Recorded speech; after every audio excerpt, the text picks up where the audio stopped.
a recorded version of this workshop that we can upload somewhere.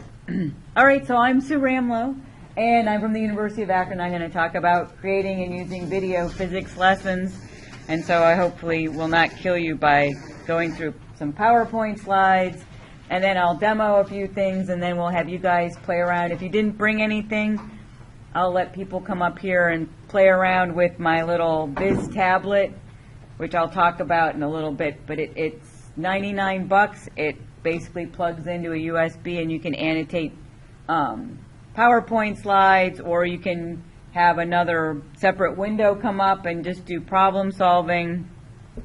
And I love this thing. It's like the best 99 bucks I ever spent. All right, so we'll start off with, why would you even make videos, right? So maybe you have an online course, right? Maybe you flipped your classroom. So like a year and a half ago, I did a workshop on flipping your classroom, right? You might want to offer supplemental materials or solutions. I do this, right, where I, instead of going over quizzes in class time, using class time for that, because I often have, I have some kids who got 10 out of 10 on the quiz or 9 out of 10, and, they screwed up something. And then I have some kids who got, 3 and 4 out of 10. And they have a million questions. They want me to solve the same problems over and over again. Right? So they have very different needs. And so one of the things I do is I offer, the solutions to quizzes online. So I record a video using the VisTablet, and that way, if they just want to fast forward to problem 3 because they got 9 out of 10 and they just kind of screwed that up a little bit, they can go figure it out. They're good to go. If they're one of the kids who got 3 out of 10, they might want to watch that video multiple times. And so they can do that, right? And then they're free to come see me if they have questions or something else, but outside of that class time. So I don't have, otherwise I have students who sit there and roll their eyes while the kids who got 3 out of 10 want to see every little step. I can provide all of that online. And then addressing specific student difficulties. Sometimes I have assignments and students are stuck on something. Maybe they have a take-home quiz, and I can make a little video that I put online that answers some of their questions, so I'm not answering emails and phone calls, saying the same thing over and over again. So those are some of the reasons why. I'll just talk a little bit about flipped classrooms because I find that sometimes people don't know what that is. It's basically a pedagogical model where, literally what we think of as homework and classwork get flipped around. So lectures are available online, and then class time is used for doing homework or group work, more engaging kinds of activities. And some of the innovators include Eric Mazur, so peer instruction kind of activities can be done in the classroom instead of lecture. And then the idea of these videos is kind of like the Khan Academy, and in fact, the Edu Creations thing that you can get free online, is very reminiscent actually of Khan Academy kind of thing. So some benefits of videos. I don't know about you, but my students do not read. Does anybody have students who read? You are so lucky. I've done some research on my flipped classrooms, and I have a couple of students who tell me they don't want to watch the videos. They prefer reading, but that's like 3 maybe out of 25. It's a little more versatile than offering them. I know other physics teachers, and then I have 3 kids, so they have all kinds of teachers trying all kinds of things. It's more interactive, and there's more explanation that can be offered than maybe giving them a piece of paper with the solutions to homework problems, because it's a video. You can explain as you go. You can go to a simulation maybe as part of your explanation about what's happening, kind of going back to what Steve was doing, some of those predictions, can they make sense out of what's physically happening besides just turning a crank and doing some problems. The students can replay the videos over and over again. When I first started making videos, my 2 biggest video fans were 2 non-traditional students who were, one was in his late 30s, early 40s, and the other one was a gentleman in his early 60s. And they were the ones, if there was anything wrong with a video recording, they were always the first ones to email me and let me know. Really blew my mind. That was, when I thought of who will love these, they were not the ones I had in mind. But they both said exactly the same thing to me, which was, I never get it the first time, that's why I ask those questions in class.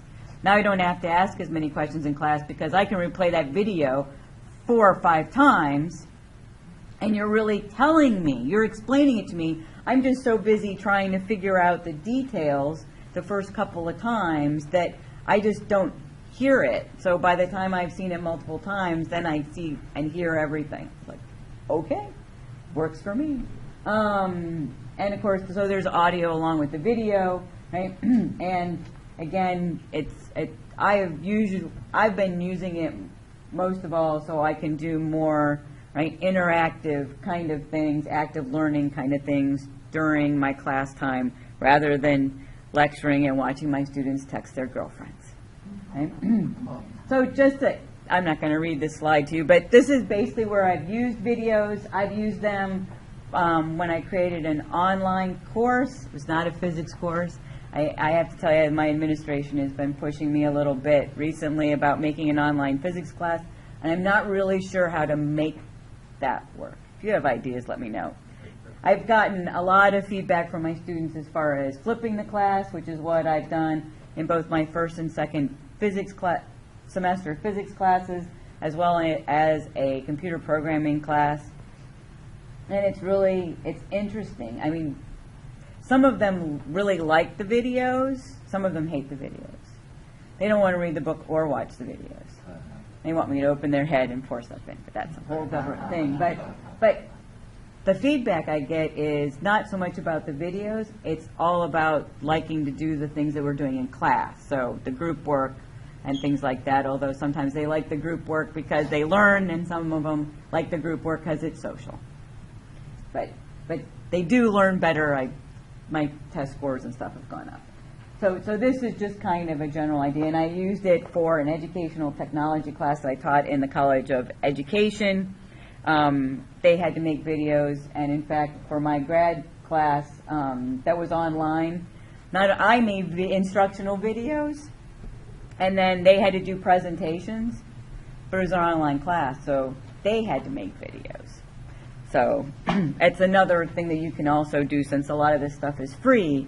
Students can make their own videos, and in fact, in my ed tech class, they had to make videos. So what do you need? You need some kind of screen capture software, or you need a friend with a way to make a digital movie of you, right, which could involve you standing at a chalkboard or doing demonstrations, which certainly those exist, and some of them exist on YouTube. But I'm going to really focus on the idea of screen capture, and I sent out that email. They talked about a couple of different screen capture softwares. I love the word free. It's my favorite 4-letter word and one of my favorite F words. So Jing is a free standalone program.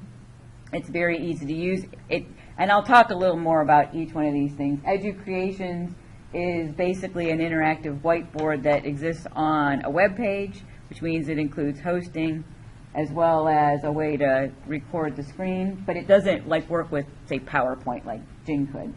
Panopto is basically a licensed software, although I found that you can also get a free trial.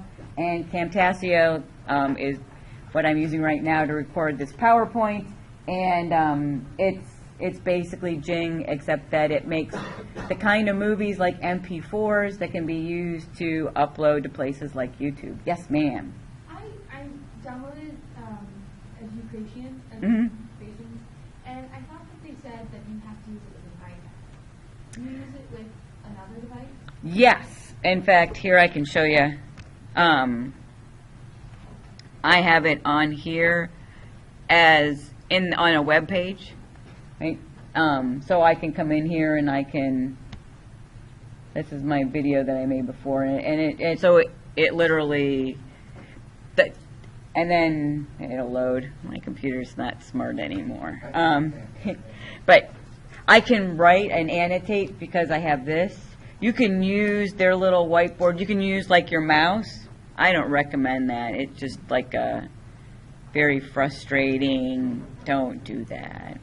So yeah, but yeah, you could do it on an iPad too. I was gonna bring. I have an iPad Mini, and I was gonna bring it. But Could you do it on Microsoft Surface? I don't know, probably. So, and it's still thinking about it. Maybe when we come back, it'll have found its brain. Yeah, we can only hope so. It might be too, because I didn't like log out. So. And also, could you show where you got your tablet again, like what it's called? Yes, it's called a VisTablet. Oh, here. All right, I'm not a whiteboard aficionado. That's not the pen. Which is Oh, any of them in there? any of these? These are not whiteboard. They're the regular pens. Those are whiteboard erasers. I think it's called VisTablet. And I think it's VisTablet.com. And it's just a USB plug-in. It comes with a CD, so there's some software that comes with it. But yeah, it's cool. I can tell you, my ed tech students, I made all of them come up and do like, no, it wasn't. No, I made them too, and then I taught an AYA, like a secondary math education program students. I made them use this tablet to do problems, and it was really funny to watch them because they all want to look at it. And I've used it for so long that, well, you'll see. I'll make everybody play around with it. But it does seem really weird. You just write and you look at the screen. But at first, it's weird because you're used to writing and seeing it appear on paper, and nothing appears on this screen. So I'll just warn you about that. Oh yeah, and I wanted to mention that you can also. Quite a long time ago, there was actually an article in the Physics Teacher about making your own Elmo. Does everybody know what an Elmo is? Besides the little red fuzzy guy who's on Sesame Street who, giggles. Right? It's basically, you can have a digital camera, and you can use an iPad or an iPhone, and basically you have literally paper and pencil, and you can make a movie that way. And I've actually seen some things on YouTube and some other things where people have done solutions that way. So you can buy an Elmo. They're not $100. Yeah, it's like a mounted camera on a tripod. So the good news is that we're all physics people, and we all have some kind of ring stand that we can set up with clamps, and so you can make your own. I helped our construction engineering technology program people build their own Elmo at one point. Because that's all it was. It was like somebody's used, discarded digital camera, and they made videos and then loaded them somewhere. So. You're saying that this tablet is only something to write with? Right. You write on it, it doesn't do anything else? There's no Right. Right. So like this is my. Hold on, I gotta make my thing. Yeah. So I can. Because I can Okay. a shameless plug for a tech company. They have a cost there to write. Is it like? Oops. Oops. But it actually, you can see what you're writing, and Mhm. it also can go using the USB right on the computer. You just have to be connected. Oh, or come on. Well, I don't know about that. The pen doesn't I'm always sure like I work on a wireless version of it too. The last version I had wasn't very good. That was a few years ago. They keep developing it. What's it called? You'll have to, well, the traditional technology is called a boogie board, and then when the boogie board, I don't know what. It's a boogie board. Yeah, so it's some boogie board rated thing. It's not the. BOOG, as in boogie, like boogie down, boogie, But it's board. one of the IE. sons and daughters of that technology. Oh. So, And it's in Kent. yeah, Kent displays. Kent displays. Okay. But it's not the boogie board. That doesn't go to your computer. It's a separate- higher tech version of it. I don't Okay. know the name of it. And can you do? So is there a way to do screen capture of some kind? Well, that's the second version is Mm. doesn't do screen capture. You just write on it like it's paper. Okay. And then that can go right to your computer. Oh, okay. On the second and third versions. Mm-hmm. Okay. Cool. Yeah, it's myboogieboard.com. MyBoogieBoard. www.myboogieboard.com. So I don't know what edition. And they're it's, whoops. And it's on. Or even- GIE. Boogie. Yeah, myboogieboard.com, boogieboard.com is if that goes if you type in Kent displays. Yes. Boogieboard, that's Yeah, because if That's you type a 2 O's. boogie board, you get a bunch of circles. Yeah. Yeah. Okay. Cool. Like it. They were gonna call it the eraser, but that Mm. was Yeah, too so much. it looks, they have a whole bunch of them. There's like Sync 97, Jot 45, Yeah, so I think one of that, Mhm. Jot 85, Yeah. original 10.5. and it allows you to look at it, so you're not uncomfortable. Right. Yeah, I can tell. I've got conditioned pretty fast, but I don't know. Yeah. My commission when I come down, I can get really fun, so. Well, there you go. But I fun. Yeah. And if you look up here, so this is a snapshot from a video of me making. It's the quiz 4 video, and so there's my quiz as a Word document on the left hand side, and there's the board that you see there. That is associated with the VisTablet, and then I'm just writing out my solution, right? And then it's just, I can embed it in our online course management system. Yes, sir, Tom. So what do the kids do? They just grab the Word document, or if they're really stuck, they watch the video? They watch the video. So there's no Word document, like they can't print something out. They have to watch it to be able to see it. So, or they can actually fast forward, and I use Panopto for that one, and they can actually fast forward if they just wanted to see the screens opposed to playing the actual video. They can do that. Uh-huh. So, and then and this is just some of the things that you could use for a presentation. There's the VisTablet. That's the one that I have. It's the 12-inch original. It comes in silver and it comes in white. I think this one's actually white. I usually use a combination of things. Sometimes I use PowerPoint. So for my flipped lectures, I use PowerPoint and then I annotate it just like I've been doing here, right? So I can draw things on my physics slides, and I give myself lots of room to do that. Right? And another option is Prezi, although I usually don't use that for physics because it's not particularly physics friendly. You could use a chalkboard, a whiteboard, paper, right? Paper if you did the Elmo thing. I usually include things like simulations, like PhET, and then right, you need a microphone. So not all computers come with a built-in microphone, so it's something to think of. So here's like if I did the VisTablet, right? I could do a problem where some great story problem. Oh, come on. Sometimes my computer's not smart anymore. There we go. So I could have a problem where the initial, we throw a ball up in the air and it has an initial velocity of 4 meters per second and it travels upward. I don't know. I'm just making stuff up, right? 10 meters. And I could write all these things down, right? What I'm looking for, what the acceleration is, right? I could draw pictures of what that might look like. Right? So it goes, whoops, come on. I don't know why it's having a little problem. There we go.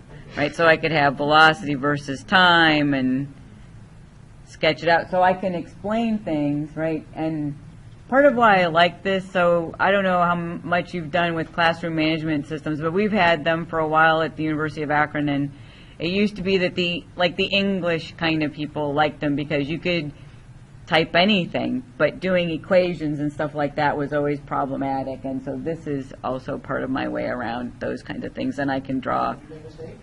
And if I make a mistake, I can erase it. So it's a little harder when I do it this way. If I go in and, let's see, what's it called? Can't remember what it's called now. It's I'm on sabbatical this semester, so my brain isn't really into the whole, Yeah,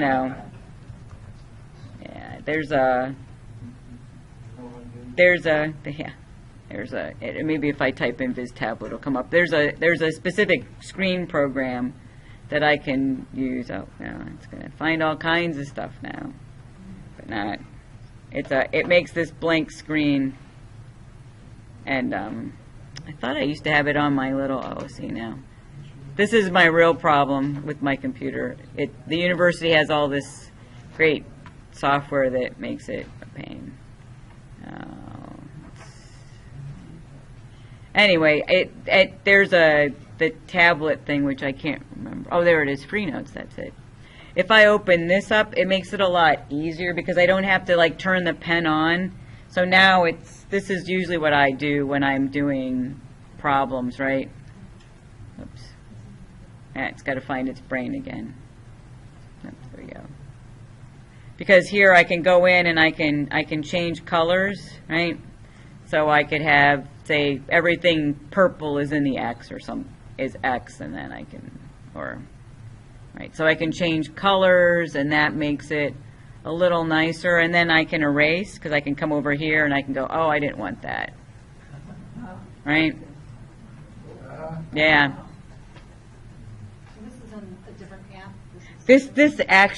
This free notes actually came with the VisTablet. So, and this is probably the best, like when I'm just doing problems for like a quiz, this is actually what I open up, because sometimes you know how it is, you're not really looking at your solution and you're doing it and you think, oh, except that wasn't the number, that was the number from the homework problem, that was just like this problem that I put on the quiz. So, but yeah, so you can do erasing and stuff in here. You can do it in the PowerPoints. The problem is that in the PowerPoints you have to click this without getting it to move forward, which sometimes works better than others. And you have to go over to this, come on, pointer options, and see here I can, whoops, oh no, I made it a highlighter by accident. Oh, heaven help us now, it's not good. And this isn't the one I usually use, so I made my other one so I can make it, so I can change colors and I can have an eraser and some other things like that, but, oh well. But it's just a little less friendly. And I'm doing a fine job showing how sometimes it's not very friendly. So, besides doing annotating and stuff like that, right? So then you need a place to post your videos. Right? So you could have a classroom management system. So if your university or school has something like Blackboard, or the University of Akron, we use Desire to Learn, or Angel, like I think they have Angel at Stark. That's a place that you can locate things, especially if you make them in Jing or in Panopto, which we have a license for at the university. You can have your own web page, and I've done that. So one of the things that I sent out was, this is still trying to find its brain. It can't possibly be good. It might just want me to, but I guess I didn't put it in here.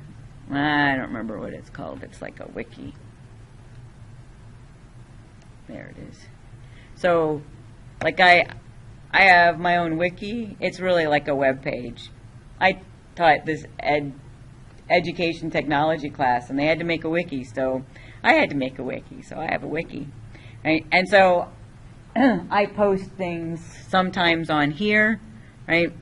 So that's an option for posting videos that you make. I know some high school teachers my kids have had, that's their way around it. Oh, look, it's a podcast. Some of the softwares also for screen capture also include hosting. So, for instance, Panopto has hosting, EduCreations has hosting. For Jing, you can also host on there. I don't think it costs any money, but I've never hosted actually on Jing. Or you can upload things to YouTube, which is something else I've now done, because I told you guys I would show you how to do stuff on YouTube. So I made stuff on YouTube. It's not any of those. No, I have to find it. Yep. Oh, you can't get on YouTube here, huh, Gail? Is there no YouTube? It's probably one of those banned things. Yeah, I'm on guest. So I posted things on YouTube, but you can't watch them. Yeah, you can do it on ours. They just don't want kids sitting. Yeah, watching videos. Right. Yeah, watching. Yeah, Star Kids or something. Educational. Yes, ma'am.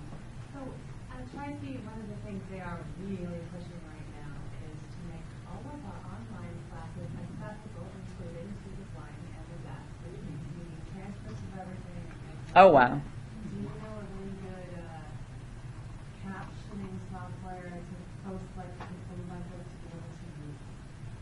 That's a great question. No. I certainly, I mean, the audio for a blind probably is helpful. I can tell you at one point I was doing these things called anecdote circles. Don't ask. It's a research thing to get people to give you information. And so I was looking, because we recorded them, and I was looking for a great way to just turn it. I'm thinking, this has got to be technology, right? So what's a great way I could play the recording and it just gives me text? And I could not find anything. I couldn't find anything free. I'll tell you that's my disclaimer, that I was looking for something that was free. And I couldn't really find anything particularly great. So that's certainly a problem. I know that I was just at a meeting where some of our people from our accessibility office, and we ended up having a conversation about how they're going to be pushing for the same thing. And I think it's a problem. I don't know that we're really prepared for that. I mean, even making web pages so that they're more accessible is problematic because you have to be so careful about. So, like, if you have embedded images opposed to text, then it's problematic because if they have software that reads the page for them, it can't necessarily read everything. So, but I know that's a great question. I wish I had a great answer. Yeah. There's at least two free text readers that are out there. Mm-hmm. Ramlo text, Z-A-M-E text. Is it a screen reader or a transcript creation device? Okay, so we're going to start again. I'm going to try to show you how to download the PQ Method software in case you haven't done that already. Usually what I do is I start off by going to the Q Method. Like the news, you can copy and you have to put it into the reader, but then it would read everything in the news article, like from a Google News or something. So there are readers out there, and those are free. Yeah. Okay, so we're going to start again and try to software in case you haven't done that already. Usually what I do is I start off by going to the qmethod.org webpage, and that's where we are. Really? That's funny. Well, I remember having, I would say a long time ago I had a student who was extremely dyslexic, and our accessibility office actually hired somebody to read my physics textbook, and he used to listen to it. You know, I can't imagine anything more horrible than that. Well, I mean, a few things, but I was like, oh, well, God bless you, because I don't want to listen to even me reading the textbook. I haven't got this. This is supposed to be, if you have a scanned document, make it from a scan with your OCR. Right. You're supposed to be able to read it from the OCR. You're supposed to be able to read the OCR. So as long as it's become text of some kind. So if you had a Word document and turned it into a PDF, it could still, yeah. But Microsoft already has that, and somewhere hiding it in probably. What hides in your computer? Microsoft OneNote has built-in OCR for handwriting. It does a very poor job with equations, though, or numbers and letters. Yeah. It is very hard to distinguish unless you have very perfect penmanship. So it'll take a lot of correcting. It'll just start recording, but if you look, if you can see it down here, so there's the timer, right? The one that's built into Microsoft Windows will read your pop-up screen. So when it reads your file, when your thing comes up and says pen, this, that, it'll read that, but it won't read the text. It won't read the text. Oh, really? Yeah, it's like crazy. Why is it reading this, all the windows, all the informational windows? Right. But it won't read the text in the window. Because it's the one that's up front, maybe, or something. Yeah, I don't know, I just pulled up this one called naturalreaders.com. It says it will. Yeah, that's another good one. Natural Readers? Yeah, It's called Natural Readers. It's all one word. It's a text-to-speech software with natural sounding voices. This easy-to-use software can convert any written text such as MS Word, web page, PDF files, emails into spoken words. Naturally, can convert any written text into audio files such as MP3, WAV for your CD or iPod. It's free. Yeah, and that's great, but I don't know if it works or not. the reverse of the problem. The reverse of the problem is even. not so easy.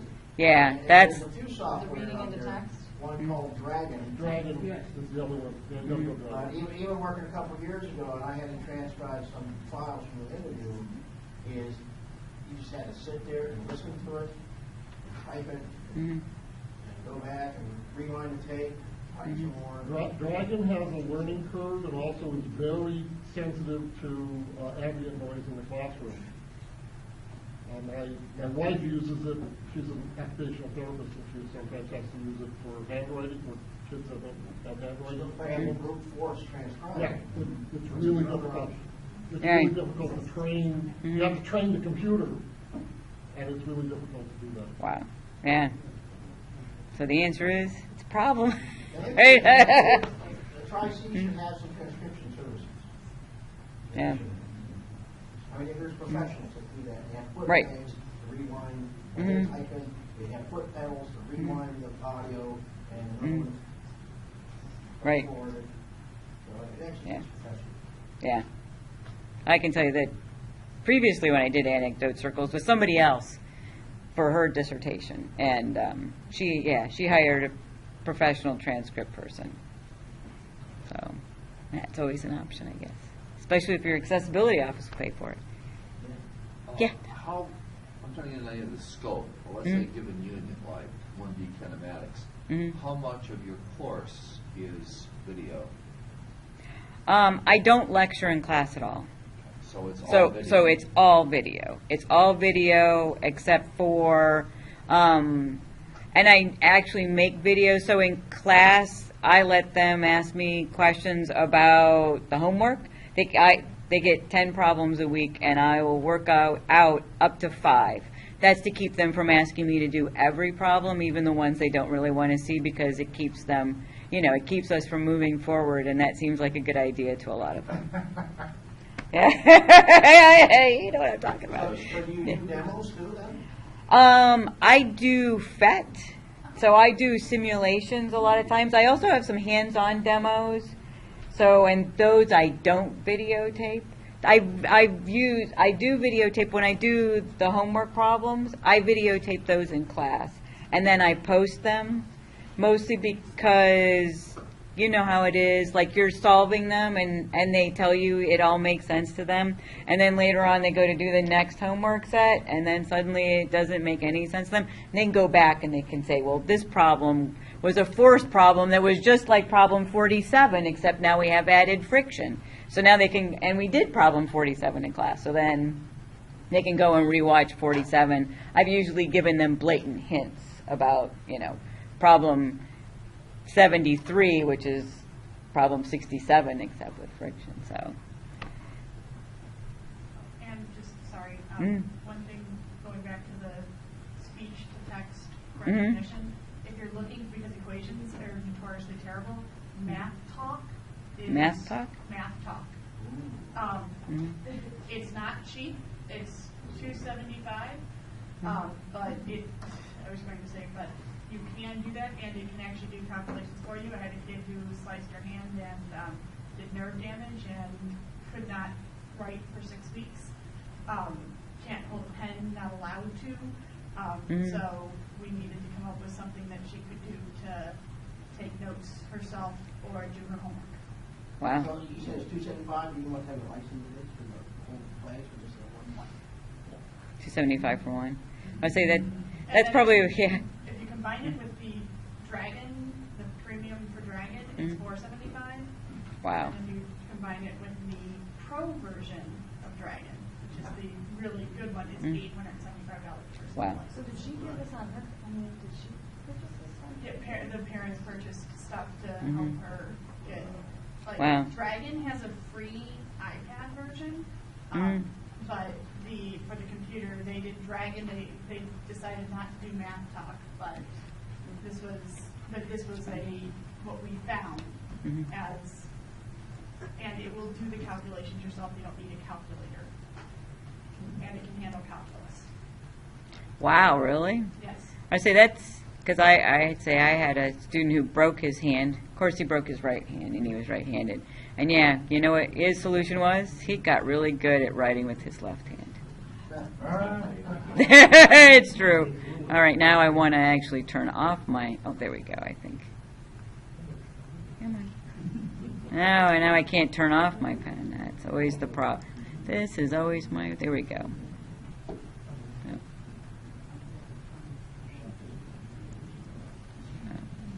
Okay. Yay, no, that's not what I want to do.